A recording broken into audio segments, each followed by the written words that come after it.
시청하시기 전에 STV 상생방송 구독과 좋아요, 알림 설정까지 눌러주세요.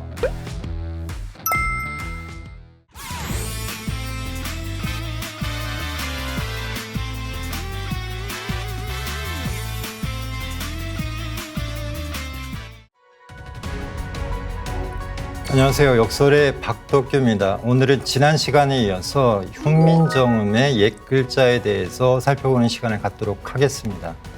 자방고전이라는 말이 있는데요. 일단 자방고전에 대한 내용들입니다.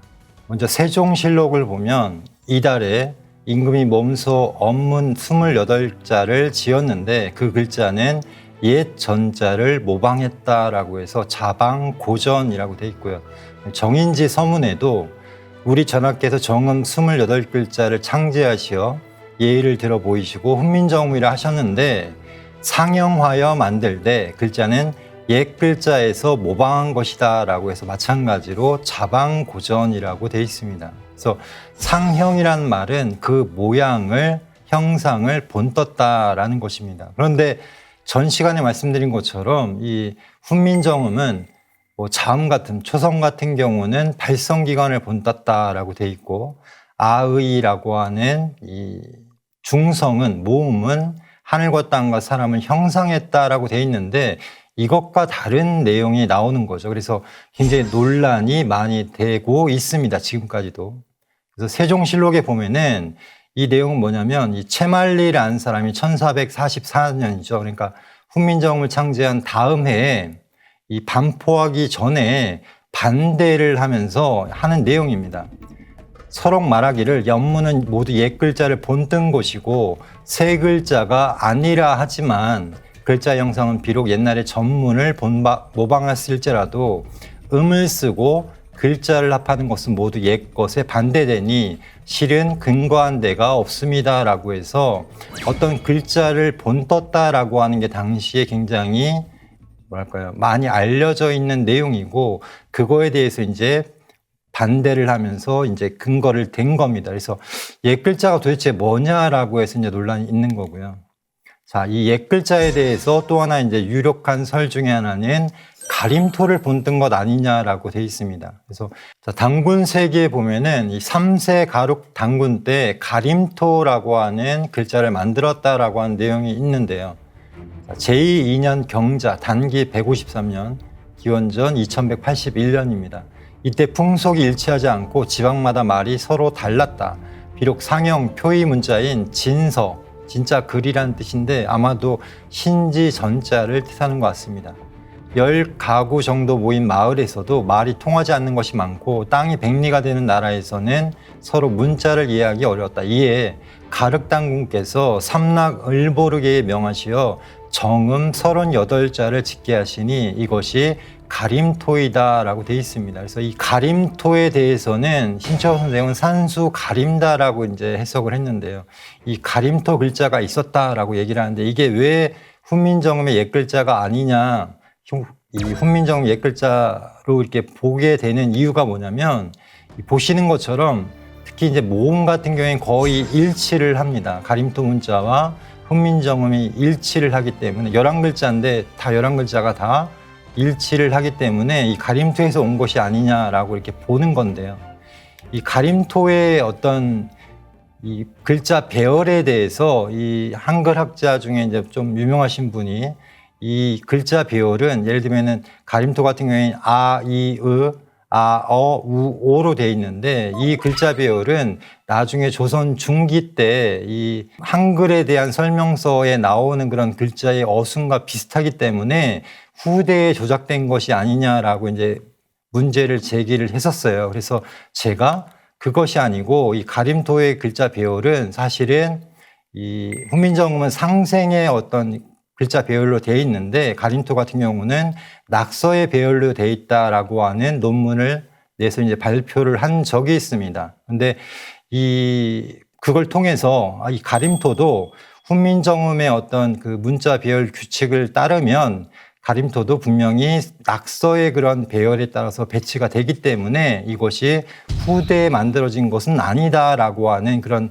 내용을 이야기를 했고요. 오늘은 이 다른 어떤 관점에서 또 설명을 하려고 합니다. 그래서 이 자음으로 보이는 글자들도요, 굉장히 많은 부분이 비슷합니다. 그래서 뭐 이 가림토가 정말 있었던 글자냐 아니냐를 두고 이제 또 논란이 있는데, 이 가림토 글자 중에는 우리가 처음 보는 글자도 굉장히 많죠. 그런데 이 글자들이 이창구 박사님이 예전에 논문으로 발표했던 내용을 보면 이 첨수도라고 하는 고대 이제 그 날카로운 칼 모양의 그런 이 화폐죠. 화폐에 새겨져 있는 글자에서 이렇게 취해 보니까 가림토에만 나오는 특이한 글자와 상당 부분 일치하더라라는 것을 이제 발견을 해서 논문으로 발표한 적이 있습니다. 이것만 봐도 가림토에 나와 있는 글자들이 누군가 정말 근세에 뭐 이렇게 조작을 해서 또는 새로 써놓아갖고 쓴 글자가 아니다라는 것을 알 수 있는 명백한 근거가 되는 것입니다. 그래서 보시면은 뭐 이제 지금은 이제 어떻게 발음하는지를 모르기 때문에 이 그 글자만 써놨는데요. 뭐 예를 들면 중간에 세 번째 부분 I 같은 경우도 지금 이제 우리가 쓰지 않는 글자인데 가림토에만 나왔는데 실제로는 고대의 그 첨수도에도 똑같은 글자가 쓰여 있더라라는 겁니다. 자, 문제 제기를 하는 겁니다. 훈민정음 초성은 발성기관을 본떠서 만들었다라고 지난 시간에 이제 훈민정음 해례를 통해서 설명을 드렸는데요. 그래서 예를 들면 기역 같은 경우는 혀 뿌리가 목구멍을 막는 모양을 본뜬 거고, 니은은 혀가 위턱, 윗 잇몸이죠. 에 붙는 모양을 본떠서 만들었다라고 해서 이렇게 그림으로 설명을 드렸는데, 실제로는 조금 이상하죠. 이상한 게 뭐냐면 이걸 이제 KBS 역사 스페셜에서도 과연 그럴까 해가지고 이제 그 엑스레이를 찍어가지고 혀가 이렇게 목구멍을 막는 모양, 뭐 윗 잇몸에 닿는 모양, 특히 이제 입술 모양 같은 경우는 이제 미음으로 표현을 했는데요. 입술 모양이 미음이 아니죠, 실제로는. 미음이 아니기 때문에 KBS 역사 스페셜에서는 이것은 좀 뭔가 이상하다. 왜냐하면 이 혀가 이제 혀뿌리가 목구멍을 막는 모양이라고 하면은 정확하게 이렇게 직선으로 돼 있는 게 아니고 사실은 곡선으로 이렇게 그려야 되는 거 아니냐라는 문제를 제기를 했고요.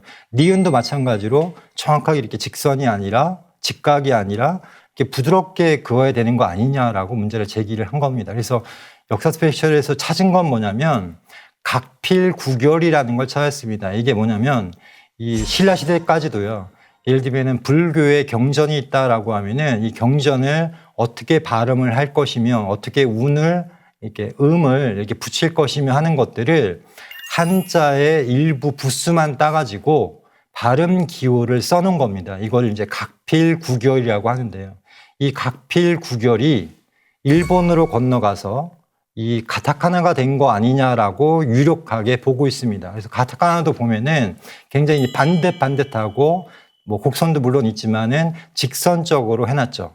그래서 각필이 뭐냐면 이 뿔각자잖아요. 그러니까 날카로운 이게 나무를 이렇게 깎아서요. 나무를 깎아서 그 약간 날카로운 걸로 이 옛날 종이에 이 옆에 이 경전이 있으면은 글자 옆에 표시를 살짝 해놓은 겁니다. 그래서 조명을 이 촛불을 이렇게 살짝 옆에서 비추면 그게 나타납니다. 보이기 때문에 이렇게 하는 거고요. 저도 어렸을 때 서예를 썼는데 서예를 쓰기 전에 이 손톱으로 살짝 이렇게 그림을 그려놓습니다. 미리. 밑그림 같은 거죠. 그래서 뭐 시옷이다 하면 이렇게 살짝 그려놓고 붓으로 이제 먹물을 칠해서 그걸 이제 따라서 이렇게 글씨를 이렇게 쓰게 됩니다. 물론 이제 많이 쓰면은 그런 게 필요가 없지만 처음 이제 배우고 쓸 때는 그걸 가능하면 이제 선도 그어놓고 그 선 안에서 이제 글씨를 쓰게 됩니다. 그래서 각필구결에서 나온 게 아니냐라고 하는 게 이제 역사 스페셜의 결론이었고요.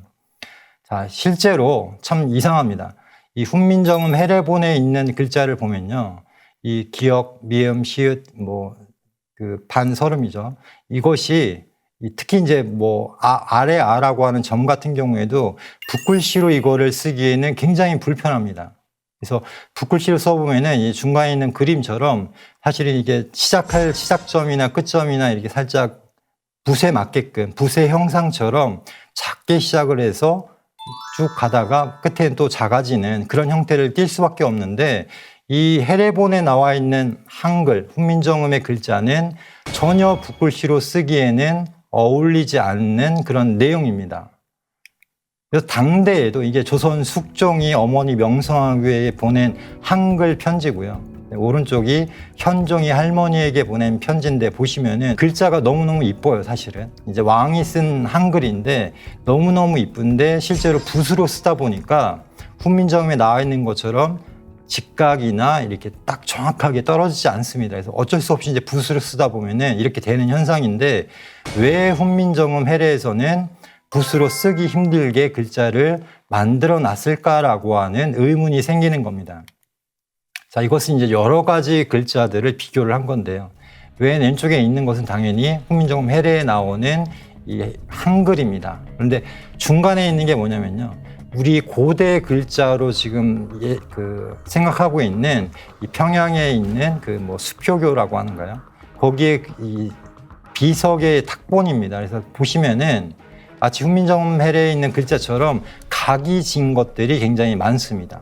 근데 오른쪽을 보시면은 뭐 인도나 여진이나 몽골이나 뭐 위구르나 티벳이나 이런 글자들은 다 붓으로 쓰기에 적합하게끔 굉장히 꼬불꼬불하고 사실은 곡선이 굉장히 많죠.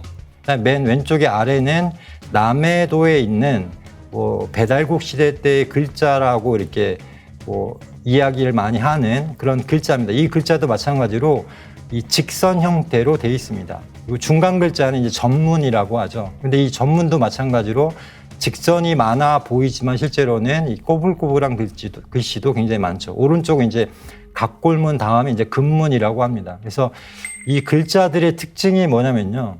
우리 글자는 굉장히 직각이고 직선이 많다라는 거고 점을 또 이렇게 찍어서 표현을 했다라는 게 중요한 점입니다. 그래서 우리 아, 으, 이에서 점으로 이렇게 뭐 표현을 하는데요. 그것처럼 이 중간에 있는 것처럼 신지전자라고 하는 또는 뭐 배달국대의 문자라고 하는 것도 보면은 위아래로 이렇게 점이 찍혀져 있죠. 이게 중요한 점이고 또 하나 차이점이 뭐냐면은 다른 것들은 붓으로 쓴 건데 이 해례본이나 뭐 수표교의 글자나 아니면 남해의 글자나 이것들은 어딘가에 새긴 것 같다. 새김의 용도로 만든 글자 같다라고 하는 생각이 들 수밖에 없습니다. 실제로 광개토 대항비의 비문의 서체를 보면요. 이걸 이제 예서체라고도 하는데 이 고구려체라고 봐야 된다라고 할 정도로 굉장히 독특합니다. 그래서 정방형의 공간에 글자를 다 맞춰가지고 썼기 때문에 다 이렇게 굉장히 똑바르죠. 근데 우리 한글도요.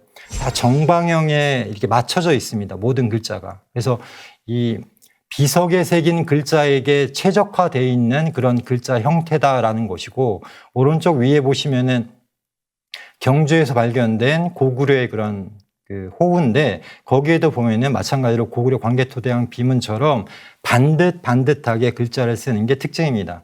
그 아래에 있는 건 뭐냐면 이 고구려와 동시대였던 당나라의 비문에 있는 그런 글자의 서체입니다. 근데 보시면은 확실히 이것은 붓글씨로 쓴 것 같은 느낌이 드는 거죠. 그래서 실제로 뭐 아마도 당나라 때는 이 붓글씨로 쓰고 그것을 그대로 아마도 서체로 이렇게 새긴 것 같고요. 우리의 글자의 이제 특징입니다. 그래서 이걸 많이 이렇게 생각을 해보다가 도대체 이게 왜 그런 걸까라고 생각을 해보다가 이 말이 있더라고요. 해례본에 아래아 모양이 둥근 것은 하늘을 본뜬 것이다. 모양이 평평한 것은 땅을 본뜬 것이다. 이 모양이 서 있음은 사람을 본뜬 것이다. 라고 해서 아의라고 하는 기본자를 토대로 초출자, 제출자가 나오는데 훈민정음 중성에 있는 이 글자들이 어디서 많이 본 것 같은 생각이 듭니다. 실제로 하늘과 땅과 사람을 본떴다라고 하고요. 해례본의 첫머리가 뭐냐면 천지의 도는 오직 음양오행뿐이다 라고 해서 공과 복사의가 태극이 되고 움직이고 멈춘 뒤에 음양이 된다라고 해서 이 글자라는 것도 훈민정음이라는 것도 이 음양에서 나온 것이다 라고 얘기를 합니다. 그래서 무릇 어떤 살아가는 무리든 하늘과 땅 사이에 있는 것들이 음양을 버리고 어디로 갈 것인가. 그러므로 사람의 소리에도 다 음양의 이치가 있는데 사람이 살피지 않을 뿐이다 라고 해서 모든 우주 만유의 모든 것들은 음양을 벗어날 수가 없다. 음양에서 나온 것이다 라고 얘기를 합니다. 그러면 우주 이치에서 우주의 그런 역철학의 원리에서 한글을 만들었다라는 것이고요. 자, 가림토 문자에도 마찬가지로 이 훈민정음에 나와 있는 모음이죠. 모음과 똑같이 점을 찍고 직선으로 다 표현을 했다는 겁니다. 그리고 가림토 문자 그 자음으로 보이는 것들도 마찬가지로 직선으로 반듯반듯하게 다 썼다는 겁니다. 구부러진 게 없잖아요. 뭐 지금 피 모양 요거 하나를 제외하고는 그것도 반원으로 보면은 다 마찬가지로 원방각이라고 하는 그 틀에서 벗어나질 않습니다. 그래서 제가 새롭게 유추한 게 뭐냐면 이겁니다. 아를 예를 들면요. 이 점, 하늘을 뜻하는 이 원이죠, 원. 이것은 어디에 왔느냐라고 했을 때 하도와 낙서라고 하는, 지금으로부터 뭐 하도 같은 경우에는 배달국 시대 때 태호의 환웅 천황의 이 막내 아드님이신 태호 복희 씨가 그린 복희 8개에서 온 건데요. 이 하도를 이제 그리셨는데 하도의 기본 어떤 그림의 원칙은 뭐냐면 점입니다. 점을 선으로 연결한 거고요. 이것들을 수를 점으로 표현을 한 것이고 동서남북과 중앙에 배치를 한 것입니다. 그래서 이 점은 뭐냐? 이 하늘은 뭐냐라고 했을 때 저는 이 하도의 그 점들을 표현한 것이다. 하늘을 표현한 것이다 라고 생각을 하고, 그럼 선은 뭐냐? 아라고 했을 때 이 모음, 이라고도 지금 발음을 하죠. 이건 뭐냐라고 했을 때는 팔괘에서 나온 것이다 라고 생각을 하는 것입니다. 그래서 직선이기 때문에 이 괘상의 그 괘를 그리는 그 기본 단위를 표현한 것이 아니냐라고 이렇게 새롭게 말씀을 드리는 거고요. 실제로 과거에 뭐 하도 낙서는 이렇게 점과 선으로 구분이 되어 있습니다. 그래서 이 환단고기 태백에서 삼신오제분기를 지난 시간에 한번 말씀을 드렸는데, 환인께서는 일수가 칠화로 변하고 이화가 육수로 변하는 물과 불의 순환의 운을 계승하여 아버지의 도를 집행했다라고 하는 내용이 도대체 뭐냐라고 했을 때, 사실은 이것은 이 생수와 성수라고 하는 이 천부경의 뜻을, 천부경의 어떤 가르침을 그대로 표현한 것이 아니냐라고 생각이 됩니다. 그래서 이 천부경의 중경, 이 중간 부분을 보면은 천이삼, 지이삼, 인이삼 한 다음에 대삼항육이라고 해서 생칠팔구라고 합니다. 그래서 이 하늘과 땅과 인간이 가지고 있는 음양의 그런 기운들이 합쳐져서 이 성수, 789라고 하는 성수를 만들어낸다. 근데 그 만드는 핵심이 뭐냐라고 했을 때 이 육이다라고 했는데, 이 육에 대해서 지난 시간에는 그게 바로 사실은 그 진짜 인간다운 인간, 참 인간을 뜻한다라고 말씀을 드렸는데요. 그래서 이 삼신오제본기에 나와 있는 환인에 대한 그런 서술은 아마도 이 천부경에서 온 것이 아니냐라고 이렇게 보이고요. 그 다음에 이 가림토 문자와 훈민정음이 똑같이 하도와 낙서를 이 어떤 괘상과, 쉽게 얘기하면 하도의 그 점과 그다음에 복희 8개의 괘의 그림과 이것이 서로 일치하기 때문에 이 단순히 훈민정음이 말한 자방고전의 옛 글자라는 것은 사실은 이 가림토 문자를 본 것이 아니냐. 그리고 가림토 문자도 당시에 이 3세 가륵당군 때 가림토 문자를 이제 삼랑을보록에서 명해서 글자를 만들 때 무엇을 본따서 만들었겠냐라고 했을 때 첫 번째 이 아의라고 하는 이 첫 번째 그 초성이죠. 지금으로 말하면 이 초성의 모음들은 하도와 이 팔괘를 기본으로 해서 이것을 본따 가지고 만들지 않았냐라고 생각을 한다는 겁니다. 그래서 그 가림토를 보고 훈민정음이 옛 글자의 그 형상을 본따 가지고 만들고, 세종대왕께서는 이것을 발음하는 법, 그리고 이 자음 같은 경우도 지금 굉장히 많잖아요. 이것들을 정확하게 이치에 맞춰가지고 발성기관이라고 하는 그 형상에 맞게끔 이 기역, 니은, 미음, 시읒, 이응이라고 하는 기본자를 만들고 거기에 가획을 하고 또 이치자라고 하는 이제 삼각형 모양, 그리고 또 하나가 있죠. 리을이라고 하는 것들은 이 가림토에서 이 두 글자를 따온 게 아니냐라고 이렇게 생각을 하는 것입니다. 자, 이거에 대해서 이 정인지 서문에 보면 이런 의미심장한 내용이 나옵니다. 뭐라고 되어 있냐면, 천지 자연의 소리가 있으면 반드시 천지 자연의 글이 있게 된다. 그러니까 자연의, 천지의 그런 소리를 표현하는 게 바로 글이잖아요. 기록으로 남기고. 그래서 옛날 사람이 소리로 인하여 글자를 만들어 만물의 정을 통하여서 삼재의 도리를 기자하였다. 천지인의 도리를 기자하였다라고 하면 딱 떠오르는 건 사실은 하도 낙서와 이 복희 8개, 문왕 8개, 를 뜻하는 것이 아니냐라고 생각할 수밖에 없는 겁니다. 그래서 이 천부경에 나와 있는 결론이 뭐냐면 하늘과 땅과 사람은 원방각으로 이게 표상이 된다라는 건데요.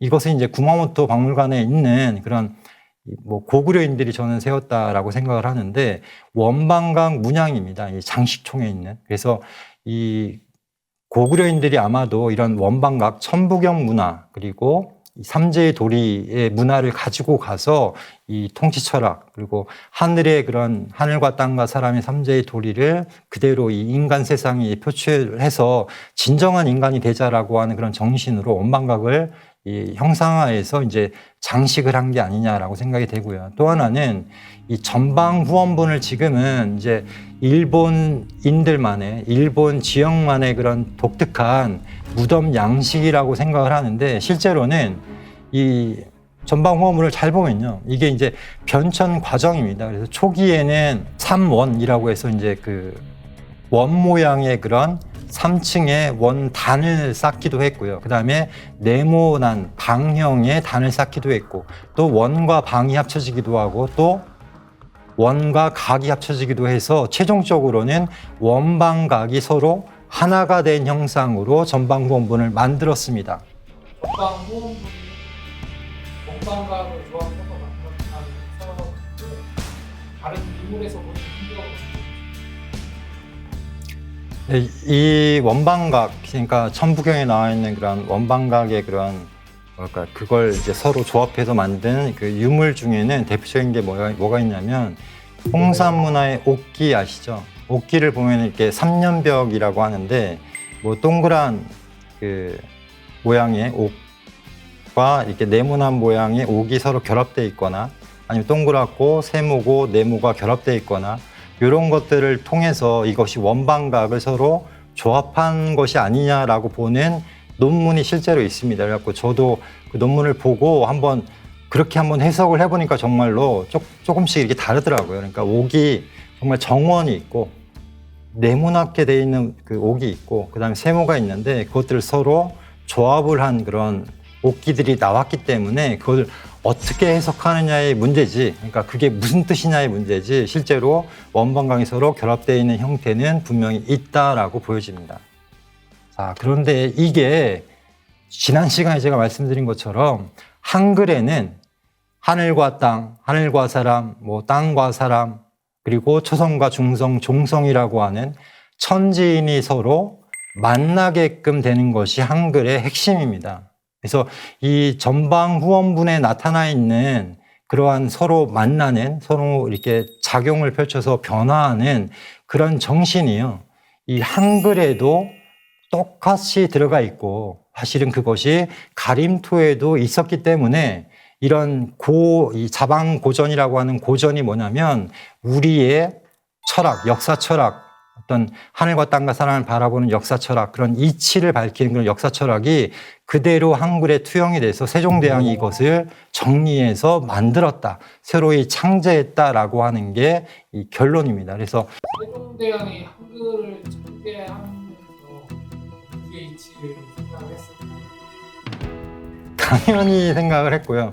그러니까 태계 이항 선생을 예를 들면요, 그 도산서원에 가보면 그 태계 선생이 실제 공부할 때, 연구할 때, 학문을 닦을 때 썼던 여러 가지 이제 뭐 그것들이 있는데 그 중에 하나가 제가 눈에 들어온 게 뭐냐면 천체를 이렇게 천체를 형상화해서 이렇게 만든 게 있어요. 종이하고 대나무를 이용해서 마치 이게 뭐 지구, 뭐 태양, 어떤 칠성 이런 것들을 이렇게 표상화해서 만든 게 있더라고요. 그러니까 우리가 이제 보통 그 유학자라고 하면 책만 이렇게 파고든 걸 생각을 하는데 그게 아니고 이 유학자들은 사실은 심신수양도 했고요. 그 다음에 이 천문도 알려고 했고, 그 다음에 천문도 공부를 했고, 그 다음에 지리도 공부를 했고, 여러 가지들을 이렇게 인간이 가야 될 길, 그 다음에 이제 태계 선생 같은 경우에 도인술도 같이 연마를 했거든요. 그래서 이 도학이라고 합니다. 도학.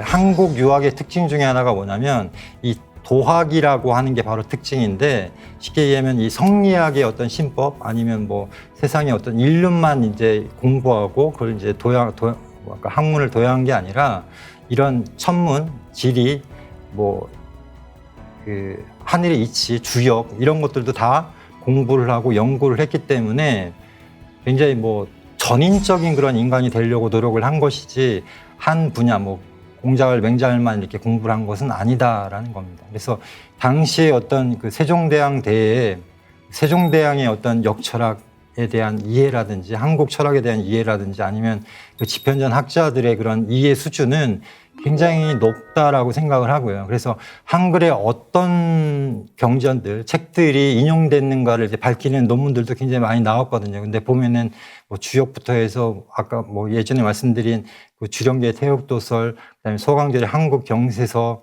뭐 굉장히 많은 책들이 그 핵심들이 조금씩 들어가 있기 때문에 뭐 무엇을 뚜렷하게 이렇게 딱 뭐 정해서 한 분야만 이렇게 얘기한 것이 아니죠. 그래서 지금은 이제 하도낙서만 얘기를 해도 사실은 굉장히 어려워하고 처음 듣는 얘기다라고 얘기를 하시는데 당시에 어떤 선비들의 그런 학문 수준은 굉장히 높았지 않나라고 이렇게 생각이 됩니다.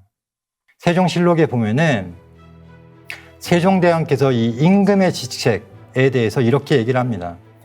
하늘을 대신하여 만물을 다스리는 것이니 만물이 그 처소를 얻지 못하여도 오히려 대단히 상심할 것인데 하물며 사람일 경우야 어쩌하겠는가. 진실로 차별 없이 만물을 다스려야 할 임금이 어찌 양민과 천인을 구별해서 다스릴 수 있겠는가라고 했습니다. 그러니까 당시 조선은요, 이 성리학의 나라잖아요. 사실은 유교의 나라고. 그런 나라는 제일 중요한 것 중에 하나가 뭐냐면 반상의 차별입니다. 그래서 질서라고 하는데요.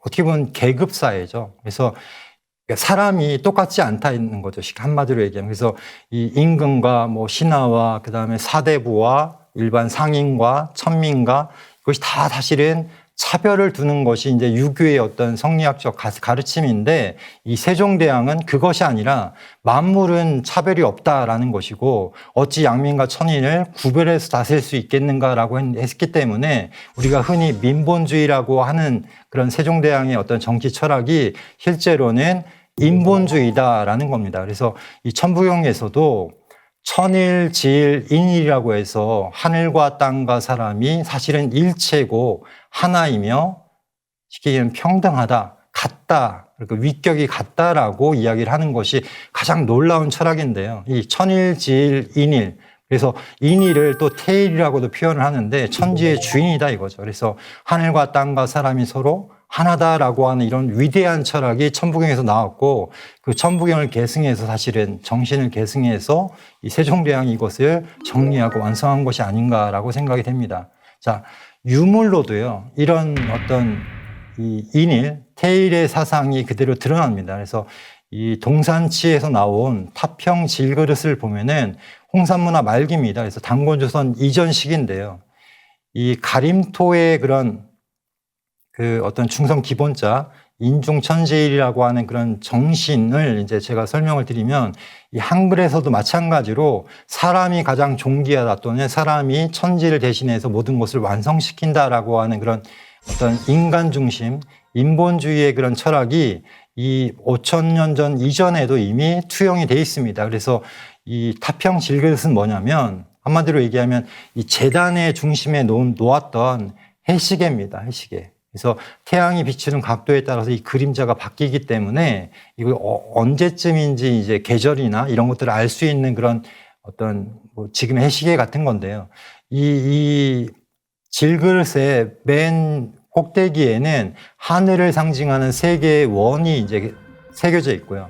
중간에는 사람을 상징하는 삼각형 모양의 각이 있고, 그다음에 맨 밑에는 땅을 상징하는 네모난 모양의 그런 방형의 어떤 그런 문양이 새겨져 있습니다. 그래서 이 하늘과 땅의 중심에 인간이 있다라고 하는 것을 그 철학을 그대로 표현하는 그런 유물입니다. 그래서 이 한글의 옛 글자, 옛 한글이라고 하죠. 고한글이라고도 하는데 그 고한글이 실제 실물로 나오느냐 안 나오느냐가 뭐 중요하겠지만 사실은 그것보다 더 중요한 문제는 뭐냐면 한글에 담겨 있는 그런 철학이 사실은 우리가 지금까지 알고 있는 그런 천부경, 하도낙서 그리고 우리의 한국의 고유한 그 인간관, 우주관과 완전하게 일치를 하기 때문에 이 한글이 더 위대하고 참 과학적이고 철학적인 그런 글자다라는 것을 우리가 늘 쓰고 있기 때문에 그 소중함을 잘 모르고 있지만